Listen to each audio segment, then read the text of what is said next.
that laughed in the face of the Hey!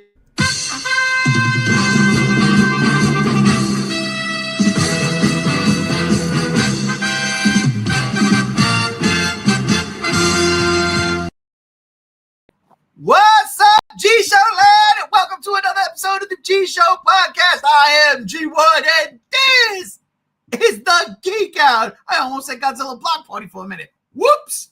I would have been wrong. Oh, it's Friday, ladies and gentlemen. Once again, I am your humble host, and we are here with the co-hosts, the cohorts, two which are on their way, but two who are here right now. And boy, do we got a show for you! But we can't do it, of course, without giving the props and letting everybody know who's here. Starting with my brother from the great state of the tri-state. It's a thing. Shit, Rob Jira, a.k.a. Robbie Butterfuck over there. over here with a motherfucking beer. Hell yeah. Happy Friday, everybody. Happy fucking Friday. Salud. Salud. Also joining us, my right hand when it comes to Godzilla on the G Show. G73, a.k.a. Megzy, a.k.a. my brother, Hidora Loves Indica. What the fuck? It's Indica. Indica. Oh, right.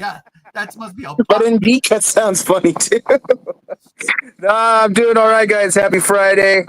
Chased a little bit of the devil sap last night, and I've been put in the couch. Indica in the couch. See what I did there? Aha. Got some cool things to talk about. Also joining us, my Sid from another crib, Gam Z1. Technical difficulties right now. He was here, and then he wasn't, but he will definitely be here, and so will, from another dimension, finally returning, JR, a little bit down the line. So, that's the show. I want to, real quick, I want to dedicate this particular episode to all the haters out there on Twitter land, and not to the G Show. I don't give a fuck about that, but to everybody who's bitching and moaning and complaining about the fucking greatness we've gotten as of late. I had a conversation with a coworker today, and honestly, we just sat back as the realization dawned on us, like, yo, as of right now, within the last couple of months, we've been living in a really good entertainment boom. Like, a year ago, the world was crumbling. 6 months ago, the world was crumbling. 6 weeks ago, the world is crumbling, but at the same time, we can numb ourselves with good entertainment. Really good entertainment. Entertainment so good that we were clamoring for season 2s. That happened. Entertainment so good that a franchise we didn't think was going to have any legs wound up having legs, except for the robot. She didn't have legs, but I digress. We are living in such a fun time right now when it comes to entertainment. And then you got people bitching, moaning, and complaining all over the internets. And I'm like, why? Sit back, put the pacifier in your mouth, and enjoy the fucking show. Huh? There we go. All right. Because I really can't believe. Oh, wait. Hey, my Sid from another crib. Hello. Am I coming in? Yes. Cool. Thank you. Not so hard, though, right? We didn't lather up yet. Thanks, Joe. Yeah, we're not primed as yet. Yeah.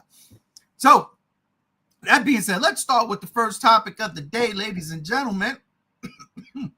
Well, this thing is working on the phone tip and everything. That's so fucking weird. All right, let's start with the first thing on the docket. Booyaka.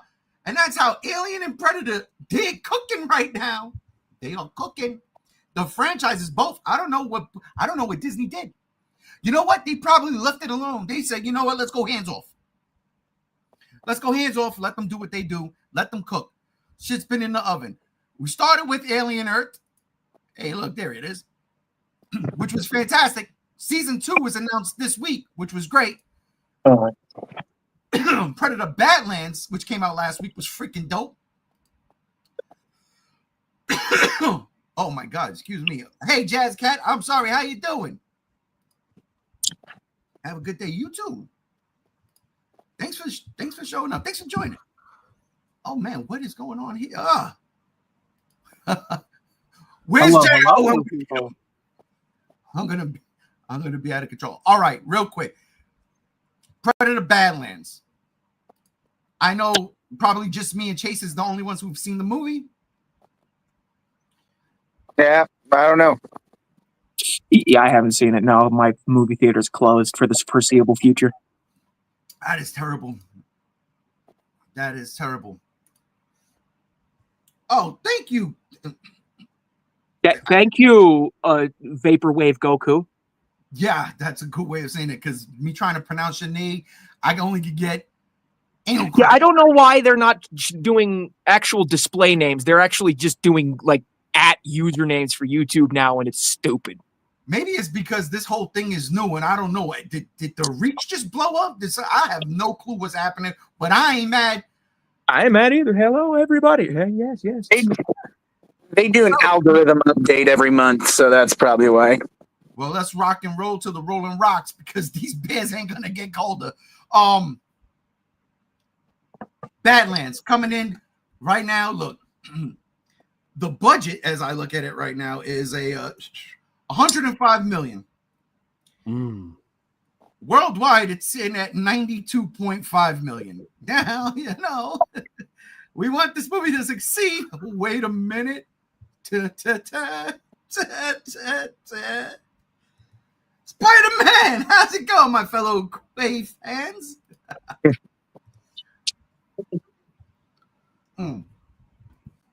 Chase, are you worried that Predator Badlands might not make the budget back? Are you worried that we might not see a sequel? Or are you confident at what's going on with these both franchises, Aliens and Predator? I think that Running Man is definitely going to hurt it. And then you have Zootopia coming very, very soon, and that's going to hurt it because it's a kid's movie. And Zootopia made a lot of money. You're looking at it least has to make about like 250 million. I guess we'll see how this weekend goes. I mean, I don't know, man. It's so weird with what has happened with Badlands, but this is a movie that definitely got really good word of mouth, but the people that are listening to it aren't like listening to it. And so that's the thing. It's like, and no matter how much you talk about how good Badlands is, the grifters have just really choked this movie to where they're not going to see it. But after this, it's going to be a test to just see how this weekend goes. But we'll see, man. I know, like I said, we got Running Man coming out today. We'll see how that does. But my hope is that both movies can coexist. But I don't know. I am a little worried, but it just also depends. How long is this movie going to be in theaters? I think they were talking about like at least it's going to go through at least till the end of December. So it might have a chance to make more money, but we'll see. But I'm a little worried. I mean, especially because this was a movie that caught me by surprise. I was very critical of it and was pleasantly surprised when I went and saw it. Seeing Predator in a light where like I just felt like I just didn't know that I wanted that. And I hope that it makes its money. I really hope people go and see it. I mean, it is a great movie, and that's not blowing smoke. It is a really great movie for Predator.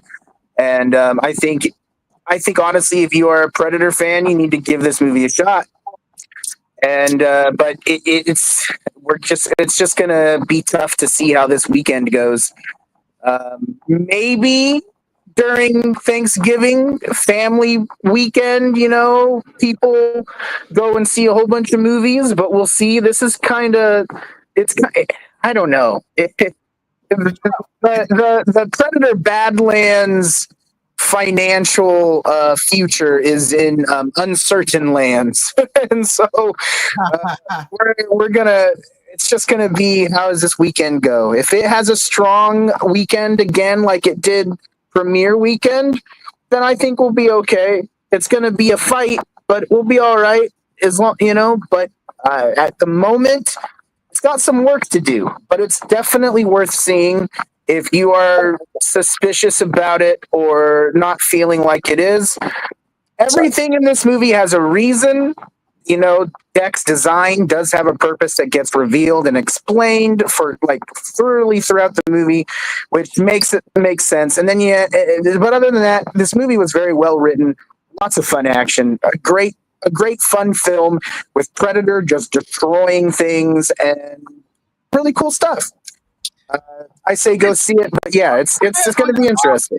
Disney, come on. Did you see how he's pimping the shit out of this movie? Edgar Wright is going to lay the smackdown upon the Predator this weekend. That's just a damn fact, and it's horrifying. It's terrible because this movie, I wanted to make its budget back and some. I wanted to make double its budget actually, but yeah, we're good there, King of Pirates. Thank you very, very much. Spider-Man comes in. I need Predator to make the money. That cliffhanger has me frothing at the mouth. I need this, please. Gams, you got something to say? What? No, I haven't said anything. We're getting a lot of feedback from your mic, my friend. Yeah, it was Rob, what do you think? If this doesn't make its money back, does it have a holy chance in hell, or we're fucked? I think it has a chance, honestly. I mean, it would be a bit of a bummer to see the movie fucking spiral out and circle the drain and everything, but I think a lot of things right now, and I just can't put it into words. For one thing, I don't want this movie to be considered a failure because, Chase went from Badlands, more like Shitlands, and then he went and got and seen. He's like, holy fuck! And it's that tells me a lot because that tells me, for one thing, all the things that even I was a little icked out at don't matter. So that's man, yeah, that's a big plus. I haven't been wanting to rewatch a movie in a long time, and every day I wake up being like, man, can I make it to find a way to watch Badlands again? You see, that says something to me. Yeah, and this movie was good. And I think Trachtenberg, I mean, whether you liked Prey or Killer of Killers or not, the man is breathing some new life into the franchise. He's switching things up. And I feel in order to avoid stagnation, in order to really live as a franchise, you do need to do some shit differently. And I don't want what's easily the most Predator in a Predator movie has ever been to be considered a failure. But I feel like Fox and Disney, they just have, well, maybe more so Fox than Disney, but I feel like they have so much planned for this that, yeah, it would suck if it flopped, but I don't think they're going to go ahead and shit can everything that they have planned. Yeah. So that's why I'm kind of on the 50-50. It's if it makes a decent chunk of change, even if it is considered a bomb, I feel like they're going to let it go. Maybe not without a fight, but I feel like we're not going to lose another Predator movie. We're definitely not going to lose another Alien movie. Thankfully, we lost that Alien movie director, and, and I don't know. I have high hopes that this thing will survive the forearm-mounted nuke that it has on the box office. Yeah, Anthony comes in. Yo, what's up, Anthony? What I want to see next with Predator actually is have them go even further back and have the Predators be fighting during the American Revolution. That would be more a little forward, but okay. Has Predator Alien franchise ever been a big opening weekend type thing, or are they more movies that gain legs throughout its running in theaters? Well, I will say this. The last Predator movie, The Predator, that came out in theaters, 2019? No, 20, whatever it was. That movie made 100-something million opening weekend and then capped out with maybe 10 million more. Alien versus Predator holds the weekend opening box office holder. Oh yeah, I could see that absolutely, because that was the coming together of the franchises. Absolutely. Yeah, that was a big deal. As far as like standalone, standing on their own, I think it's hot out the gate, and then it just kind of dissipates. It also comes. You also got to factor in what's coming out next week. And again, this in particular, this week, I find it very hard that Predator. I mean, it could. But at the same time, Running Man is really catering to like all audiences. Think about it. It's fucking crazy. You got 2 original Arnold Schwarzenegger vehicles without Arnold Schwarzenegger in it coming out back-to-back weekends. That's crazy. Yeah. Damn. Fuck. Fucking A. Oh, Spider-Man says, I will rewatch it for G73 tomorrow and transfer what I watched to Thank you, Spider-Man. The No, one thing- rewatch it for me. Telepathically get it to me so I can watch the movie legally. Stevie, Maybe. what's up? By the way, we're going to have a conversation because we're going to have to start checking our Gears hands. So the one thing, though, about Predator Badlands is that, going for it is that Running Man's rated R, so it's not all audiences because kids. PG-13 Predator Badlands, though, would be more appealing for a family setting, depending on who you are, of course. So the only thing that's really gonna think like I said, I'm seeing stuff where people are talking so much shit about Running Man, but yet again, I'm seeing people still talk shit about Badlands. So I don't know really what. I haven't seen Running Man, don't really plan to, but the thing going forward is basically what's gonna be the holiday grabber. We're in a very weird spot because with The Predator, it's a movie that started out with people saying good things and then it just got worse. Whereas Badlands started out with bad things and then got better word of mouth. And so we're really just kind of in a place of where we're not really sure on how this movie is going to be received or what really the word of mouth is going to do. So that's the one thing that kind of like is just so uncertain about the future of this movie. But I'm hopeful. What they should have done was put something in October. They should have put Badlands in October. I agree with that. October 2nd of last week. I agree with that. Yeah. They should have given it at least an extra week or something, like Halloween time. That would have been cool. It would have helped it. But, this is just one of the things, because when you enjoy a movie and you just can't control its box office or future, the way you want, and it's possible it might just not get taken anywhere. It may be a thing where even if it doesn't do well, Disney be like, well, we are needing new IP since our Marvel movies are crap. Let's do something and just try to put better thought into this now because the reception was better, although it didn't make the money. I don't know how they're gonna see it, but honestly, it's such in a strange place. Chase, I'll give you hope, brother. I'll give you hope.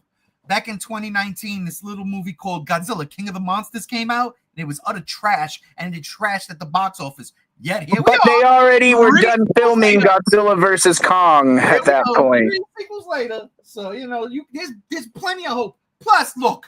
Well, they were already done filming Godzilla versus Kong at that point. No, they weren't. Michael Dougherty was supposed to direct that. Anyhow, I even if it doesn't make the money, like I would like it to, double its production budget.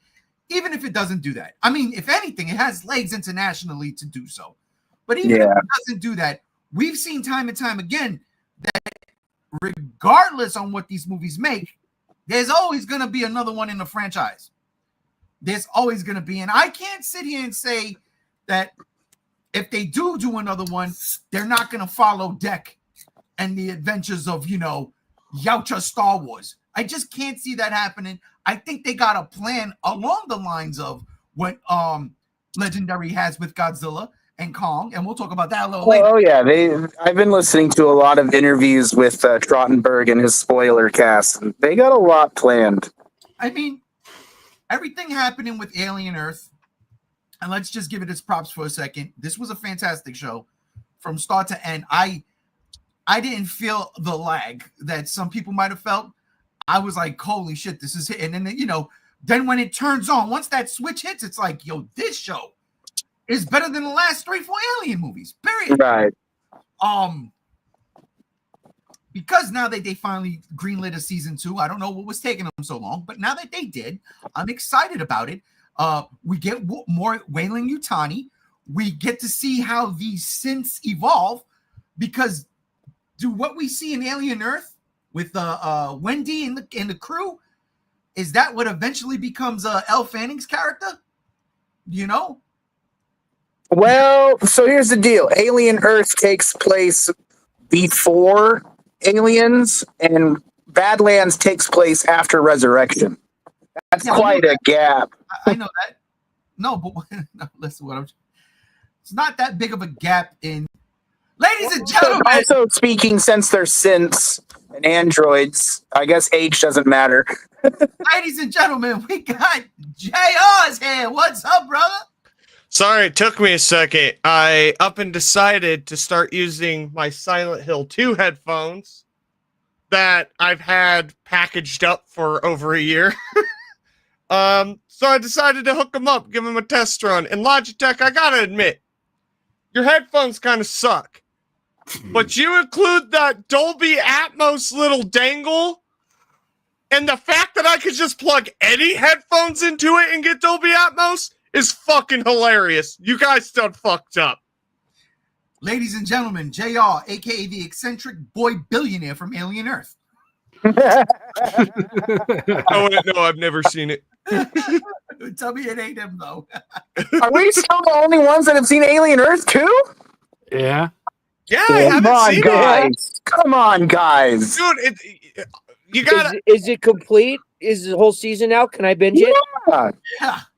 Okay, Well, I'll binge it. My biggest thing with Alien Earth is I'm just disinterested. Like, Covenant killed Alien for me, and Romulus did nothing but just solidify how I still feel. And you know what? That's interesting because, again, I was very skeptical about Alien Earth 2, just like Badlands. And Alien Earth and Badlands are fucking awesome.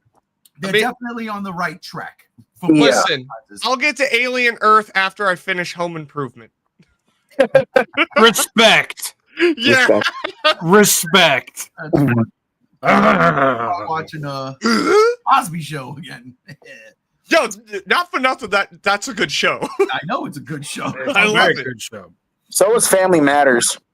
Oh, dude, I knew that. Well, that's why all those shows are gone now, because thank God It's Friday belongs to us. Thank God. right.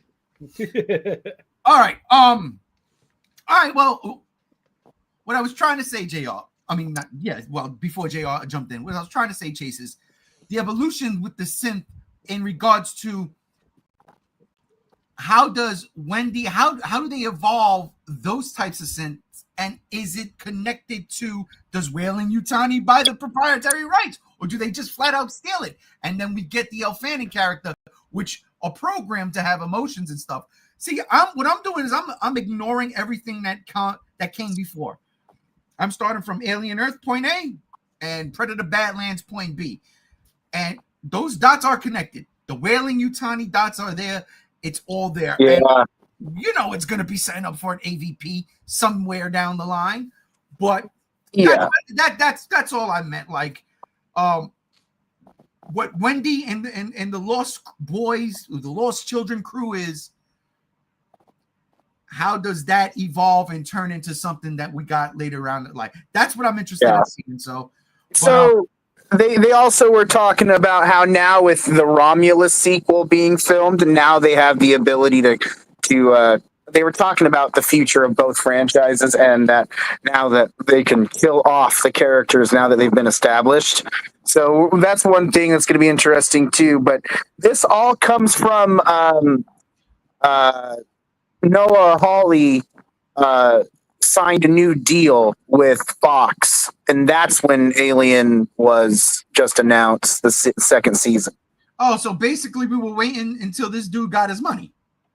Yeah, and basically it was right after the box office numbers for Badlands came out, which kind of gives me hope that maybe they're just like, okay, you know, it's enough. We'll see. But yeah, it was all a waiting game, and everybody in the industry, movies, video games, had their earnings calls and stuff and contracts, rewrites and all that. So that's why we're getting all this news now. Well, both franchises are cooking. There's no doubt about that in my mind.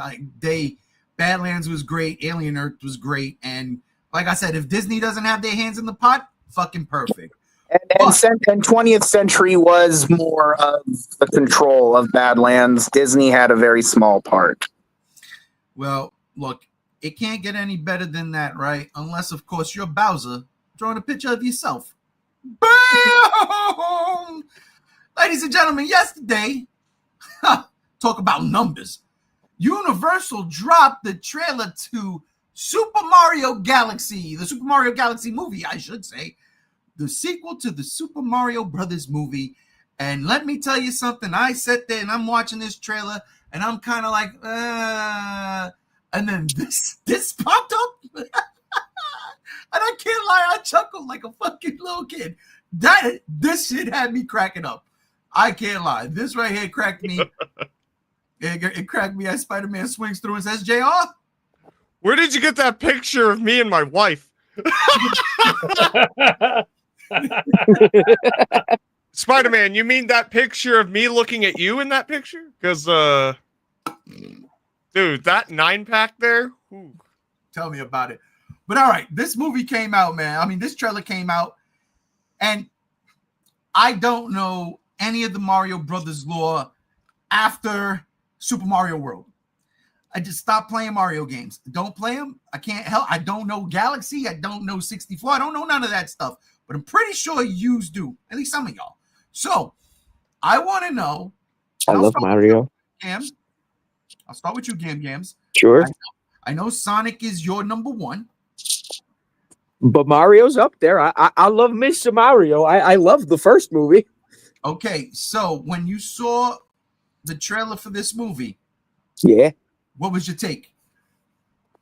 I'm so excited. Like, dude, I saw so much like love poured into this trailer, so many references, so many Easter eggs, Bowser's character, you know, going off where we left him in the last movie. It just makes it feel like we're just diving right back in where we left off. But oh, dude, it's not just Mario Galaxy.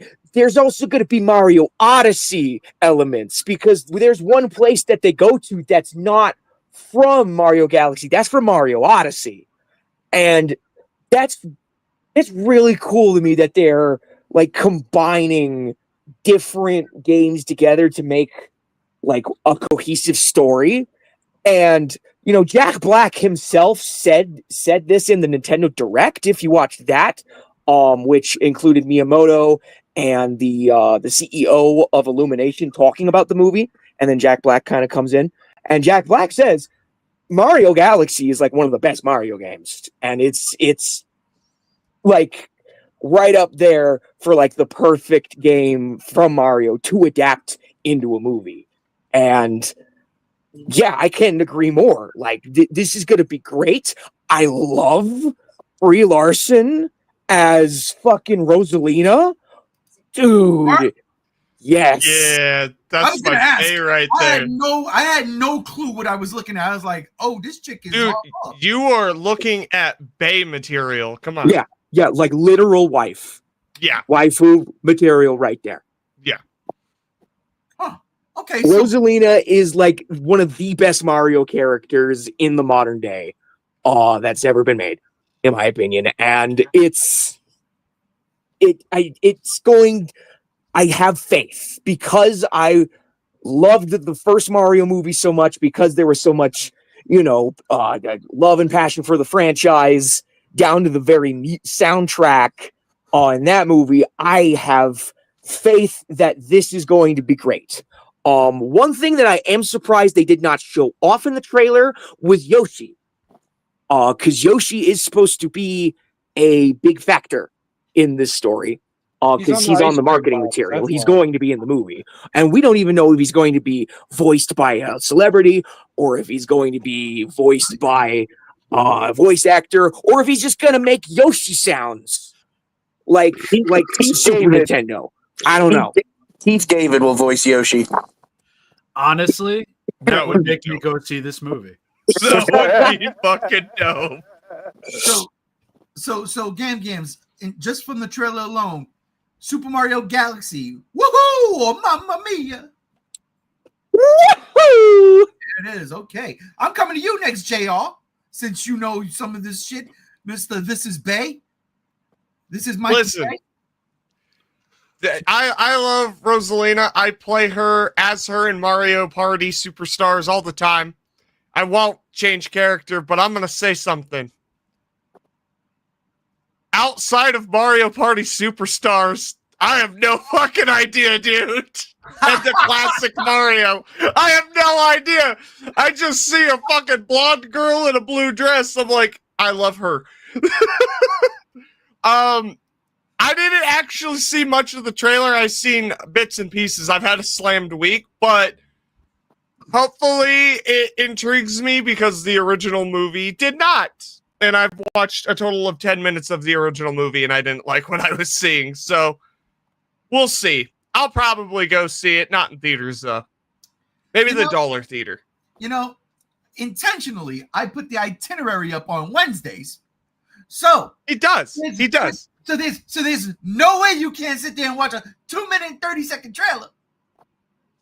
Listen, that's my excuse, okay? Motherfucker. But at the same time, you know, it's just like the first one didn't interest me. So like this one, I'm like, yeah, it's got Rosalina. That's about it. Read the comments. As Anthony says, did the first movie or Super Mario blend the first 3 Super Mario games and Super Mario Sunshine? Yes on the first 3 Mario games, no on Sunshine, yes on Donkey Kong, and yes on Mario Kart. I don't think that was the first movie. I don't think there's much to really adapt from Super Mario Sunshine other than there's a resort island and Mario got thrown in jail. We're seeing more of Sunshine in this movie. Oh yeah, we're seeing far more in Sunshine's plot in this movie, which is basically combining Sunshine, Galaxy, and Odyssey. It seems. Okay. Which are the 3 big pillars of 3D Mario outside of Super Mario 64. Which we may see Mario 64 elements. We just haven't been shown them yet. So at Ooh-oh69 comes in, aka Rodan. I ended up barking unintentionally when Rosalina showed up, prompting my coworkers to look at me. Do not feel ashamed. Dude, this new YouTube update has ruined everything. We don't see Spider-Man anymore. We don't see MonsterVerse Rodan anymore. We just see apps. What? This is terrible. I don't understand. They updated it to ats? Yeah, they removed in the comments section and I guess live chat. They removed screen names, like channel names, and now it's just the actual like it's your actual username at YouTube username that you set up like millennia ago. I'm curious, when did that drop? Because I wasn't having that problem yesterday. It's a week ago. Yeah, a week ago. We didn't have a problem yesterday with this. I don't know if it's through StreamYard. It might be through StreamYard because that happened today. All of this. Well, what you do is you go on YouTube and see if their names are coming up as those names were used to. Yeah, I'll also recommend anyone whose username is an @ username, go to your settings. It should give you an option to choose which name is displayed. That there typically are options for that, but I digress. I am looking at the YouTube stream right now, and no, they are coming in with the ats. Yep, so, except me. Except you. And Rob. And Rob. Yeah, so definitely check your stuff if you personally don't like the @ name. See if there's an option to change that. I don't think this is a YouTube thing. I think this is a StreamYard thing. It could be. We're gonna slap StreamYard. We're gonna slap their booty. Chase is normal. I'm normal. JR is normal. Is interesting. I'm not normal, but thank you. G1, you're. It looks like it's more of a StreamYard thing. Yeah. Yeah. All right. Okay. We'll get to it sometime or another. Chase, Yes. You play these games? No. Rob! Yeah. I am gonna say though, I really don't know how I feel about Brie Larson voicing Rosalina, but yeah. No, perfect. It's She perfect. loves the It's literally character. perfect. She I loves know. the character. I know how to feel. This erection is legal. That's how I feel. Yes. Real quick, is Rosalina supposed to be like Luigi's love interest? No, that's No, Daisy. that's Daisy. The Princess Daisy is Luigi's love interest. Rosalina is a literal goddess, and she doesn't have time for romance. Yeah. Oh, okay. Except for me. Literally, though. Like, literally, that's... Like no, like she's a literal goddess, like in the Mario universe. Okay. So, She basically created the Power Stars. yeah, well, good for her. I'm so salty. I apologize. I did not take part in the Direct. I always take part in Nintendo Directs. I did not take part in this one. I did not watch this trailer until yesterday. And I'm going to be completely honest. The only thing that's latched to me is that Brie Larson is Rosalina. Nothing about this trailer really said anything to me. Nothing about this trailer gave me that whimsy. Like, maybe I need another trailer to feel the hype, but nothing about this really felt, go and see it. Because I went to go see the first Super Mario movie, I think like the day after it came out. Or day of. I don't even remember. Oh, I digress. But yeah, finally watching it, it didn't really do anything for me. It looks pretty. I'm not going to deny that. I'm not going to deny that the score is probably going to fuck because the Mario Galaxy scores are on top of things always. But I don't know, man. Just not feeling it. Not feeling much of anything so far. You know, when I saw the trailer, I am the only Wahoo here, and I'm sad. Well, that's Nintendo's fault for choosing to do a direct on a fucking movie that doesn't come out for another 5-6 months and not doing a direct for Metroid Prime 4. Oh, the salt is real. Ooh. I told y'all I was salty. I'm with Rob. Yeah, Instead, you know what? we... I'm just saying, this kind of reminded me of this, though. I'm just.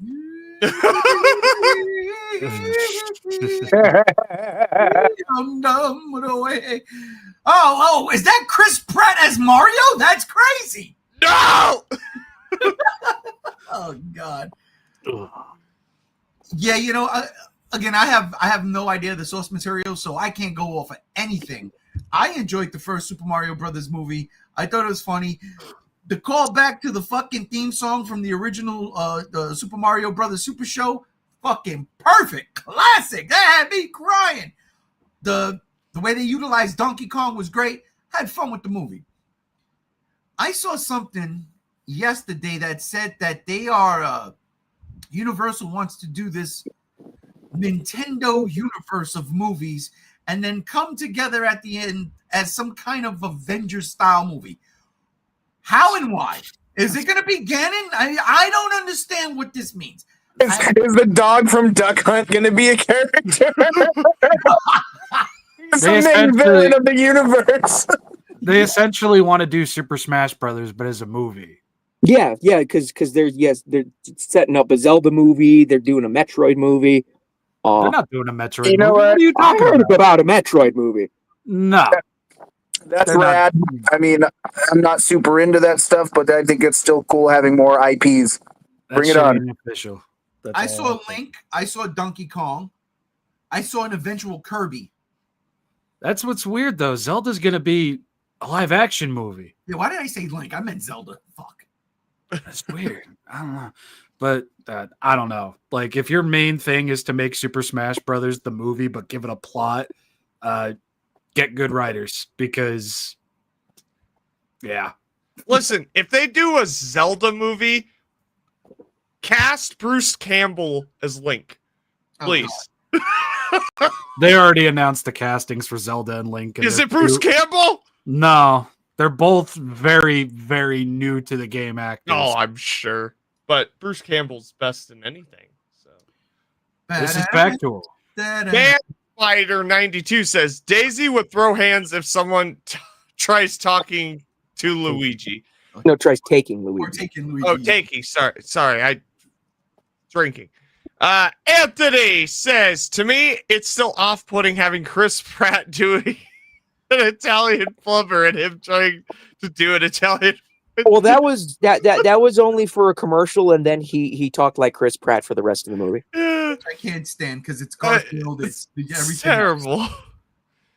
Everything is not awesome here. But Spider-Man's Man Spider.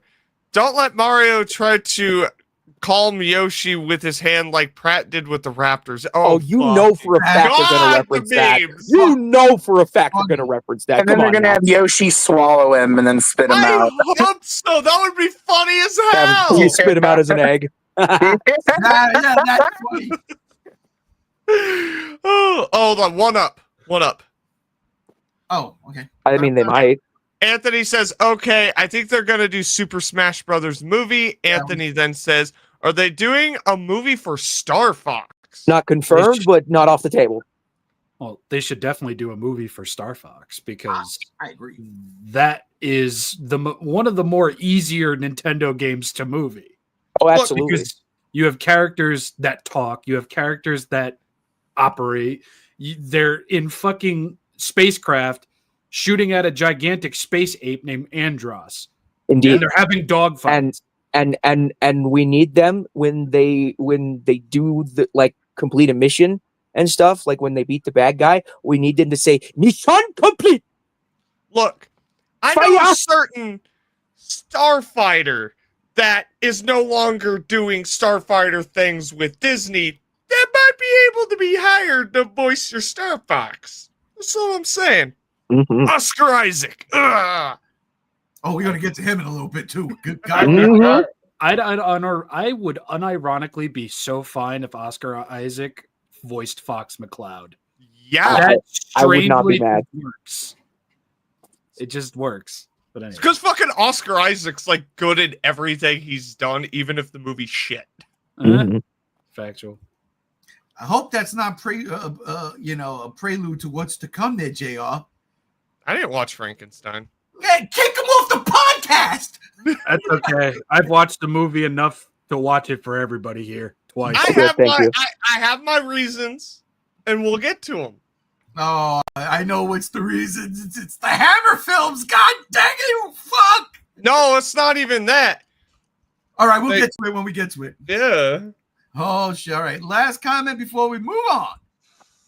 Anthony, do you guys think they should have done the game Rampage as animated instead of live action like they did with The Rock? No, it was perfect as is. I love that movie. That movie's great. Yeah, that movie's great. It was perfect as is. I think there is some merit to possibly doing an animated series or an animated movie of Rampage because you get a little bit more of the spirit of the games in there and everything. Absolutely, and they could in an animated movie they could totally pull off the Scum Soda angle where people turn into monsters instead of animals. 6 months after Rampage came out, Dwayne, Mr. Rock, said they were working on the sequel to Rampage, but nothing's been said since. So I guess we'll see. But that's been such a long time ago. It's 2025. It ain't happening. But then Black Adam also wasn't out either. That's what I'm saying. That's the man's MO. He did the same thing with Black Adam. Now